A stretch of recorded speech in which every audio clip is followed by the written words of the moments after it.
நிமிஷத்துல தாளிப்பு வடை வந்து எப்படி செய்யலாமா பார்க்க போறோம். இந்த தாளிப்பு வடை இருந்ததுன்னா நம்ம எல்லா குழம்புக்குமே தாளிச்சுக்கலாம். வழக்கமா எல்லா குழம்புக்கும் தாளிப்போம்ல, அதே மாதிரி தாளிக்கும் போது இந்த வடகத்தை கொஞ்சம் சேர்த்து பிச்சு போட்டு நீங்க தாளிச்சீங்கன்னா மேலும் வந்து சுவையை கூட்டி கொடுக்கும். குழம்பு நல்ல வாசமாகவும் நல்லாவும் இருக்கும். இது வந்து வெயில் காலத்தில் நீங்க தயார் பண்ணி வச்சிட்டீங்கன்னா வருஷம் முழுவதும் நீங்க பயன்படுத்திக்கலாம், கெட்டு போகாது. இது வந்து ரொம்ப சுவையாகவும் மீன் குழம்பு, வெள்ளைப்பூடு குழம்பு, சாம்பார் அத்தனை குழம்புக்குமே நீங்க தாளிக்கலாம். வீட்டில் இருந்ததுன்னா எல்லாத்துக்கும் நீங்க போட்டுக்கலாம். வாங்க இது எப்படி பண்ணணும் 5 நிமிஷத்துல நான் சொல்லித்தரேன். நம்ம சேனலை எல்லாரும் சப்ஸ்கிரைப் பண்ணாதவங்க சப்ஸ்கிரைப் பண்ணிக்கோங்க. இப்போ நம்ம தாளிப்பு இடத்துக்கு என்னென்ன பொருட்கள்னு பாருங்க. சின்ன வெங்காயம் வந்து ஒரு 3/4 கிலோ இருக்கும். இதை வந்து இந்த மாதிரி உரிச்சு வச்சிருக்கேன். இதை வந்து நீங்கள் பொடியாக எவ்வளோ பொடியாக கட் பண்ணுமோ அந்த அளவுக்கு நீங்கள் பொடியாக கட் பண்ணிக்கலாம். நான் வந்து மிஷின் கட்டரில் இருக்குது, அந்த கட்டரில் போட்டு நான் வந்து வெங்காயத்தை நல்லா கட் பண்ணிக்க போகிறேன். தேவையான பொருட்கள் பாருங்கள். இது வந்து சம்பா மிளகா வத்தல், இது ஒரு 15 வத்தல் வந்து கிள்ளி வச்சுருக்கேன். மஞ்சள் பொடி, கல்லுப்பு, கருவேப்பிலை, வெந்தயம், இது வந்து விளக்கெண்ணெய், இது வந்து உளுந்து, கடலைப்பருப்பு, பெருங்காயத்தூள், கடுகு. வாங்க எப்படி செய்யலான்னு பார்க்கலாம். இது வந்து வெங்காயம் கட்டர் மிஷினு, இதில் போட்டு கட் பண்ணிக்க போகிறேன். இப்போ இதில் போட்டுக்கலாம்.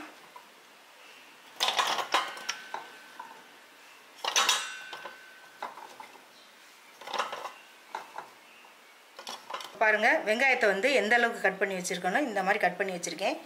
இப்போ இதுக்கு ஒரு பொடி ரெடி பண்ணிக்க போகிறோம்.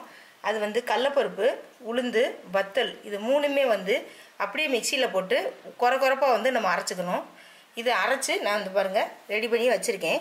இப்போ வந்து என்ன பண்ணணும்னா இந்த பொடியை வந்து இதில் போட்டுடணும்.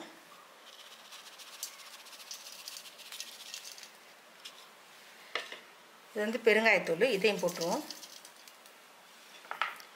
கடுகு வந்து 25 கிராம் இருக்கும், அதுவும் போட்டுறேன். உங்களுக்கு எவ்வளோ தேவைப்படுமோ அவ்வளோ போட்டுக்கோங்க. நான் இந்த அளவுக்கு 3/4 கிலோக்கு உள்ள வெங்காயத்துக்கு அளவுக்கு நான் வந்து போட்டிருக்கேன். வெந்தயம் 25 கிராம். இது வந்து கருவேப்பிலையை வந்து எடுத்து நல்லா கையில் அப்படி கிள்ளி போட்டுருங்க. இந்த மாதிரி வந்து நல்லா அப்படி கட் பண்ணி போட்டுருங்க.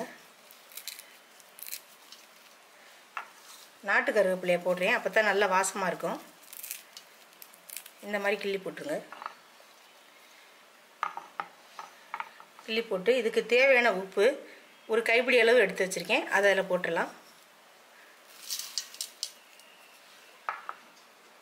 இது வந்து விளக்கெண்ணெய் தான் ஊற்றணும், அப்போ தான் கெட்டு போகாமல் இருக்கும். இது வந்து இதில் ஊற்றி நல்லா ஊற்றி பிணைஞ்சிக்கலாம்.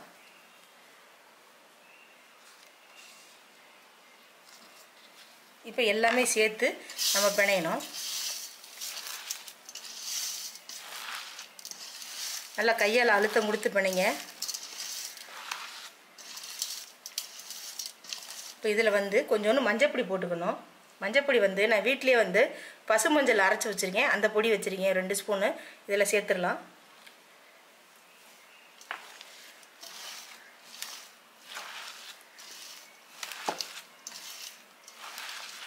இது எல்லாமே சேர்த்து நல்லா கையால் எல்லா வெங்காயத்துலேயும் படுற மாதிரி பிணையணும். இப்படி அழுத்தி பிணைங்க.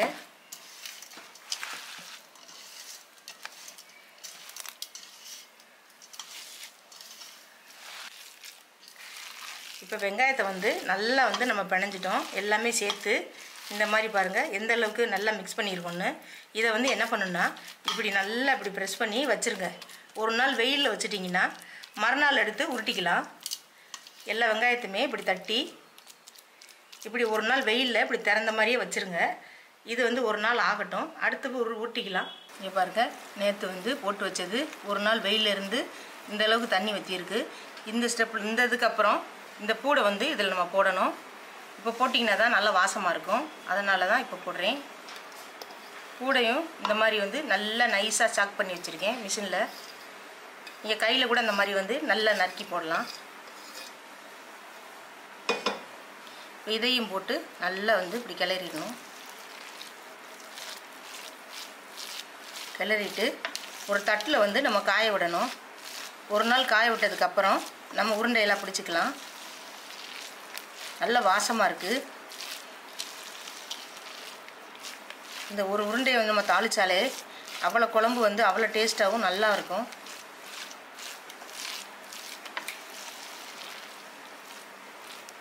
இப்போ நேற்று வெயிலில் காய வச்சது பாருங்கள் எந்த அளவுக்கு வந்து காஞ்சிருக்குன்னு. இதில் இருக்க ஈரம்பரம் வற்றிருச்சு. இந்த மாதிரி பொழு பொழுன்னு இருக்குது. இப்போ இதை என்ன பண்ணணும்னா இந்த விளக்கெண்ணெயை வந்து லேசாக அப்படி கையில் தொட்டுக்கணும். தொட்டுட்டு இதை வந்து எவ்வளோ உங்களுக்கு தேவையோ அந்த அளவுக்கு வந்து உருண்டையை உருட்டிக்கலாம். உங்களுக்கு சைஸ் எந்த அளவுக்கு வேணுமோ அந்த அளவுக்கு உருண்டையில் உருட்டி நம்ம தட்டில் வைக்கலாம். தட்டில் வச்சு ஒரு 2 நாள் வெயிலில் வைக்கணும். நல்லா காஞ்சாதான் நம்ம எடுத்து பாட்டிலில் வச்சிட்டோம்னா 1 வருஷம் ஸ்டோர் பண்ணிக்கலாம். பாருங்கள், இப்படி வச்சுருங்க. விளக்கெண்ணெயை தொட்டிங்கன்னா தான் கையில் ஒட்டாது.